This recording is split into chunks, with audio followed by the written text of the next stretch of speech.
that God has placed on the inside of us.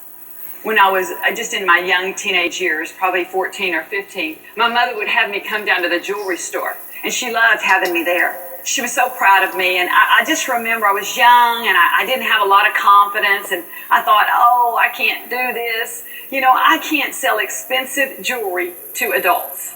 There was so much to know about diamonds and rubies, and what if they started asking me questions that I didn't know how to answer? I just knew there was 101 ways to humiliate myself. The truth is, going to the dentist sounded better than going down to the jewelry store on Saturday afternoons.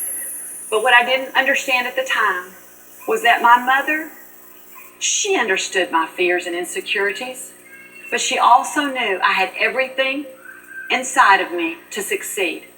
I just had to move forward one step at a time. She began mentoring me and teaching me all about the business. I remember I'd stand right next to her when she was working with customers. I'd observe everything she did. I'd listen to what she said.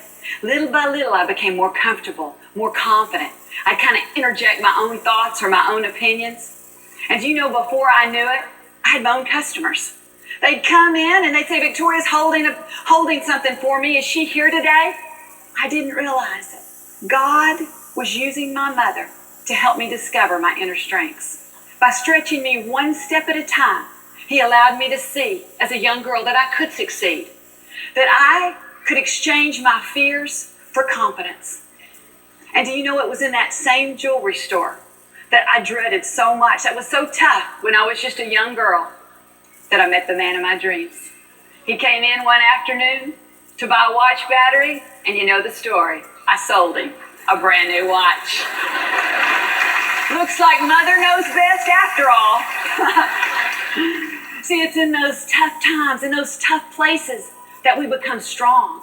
And it brings out qualities that we didn't know we had. See, my experience at the jewelry store taught me that my bags were packed and God left nothing out. But it was up to me to push past my fears and insecurities so that I could unpack my dreams and unpack my future. Today, you may feel squeezed. You may have some discomfort on your job, or there may be some things going on in your family. Maybe you're facing a career change or just some big decisions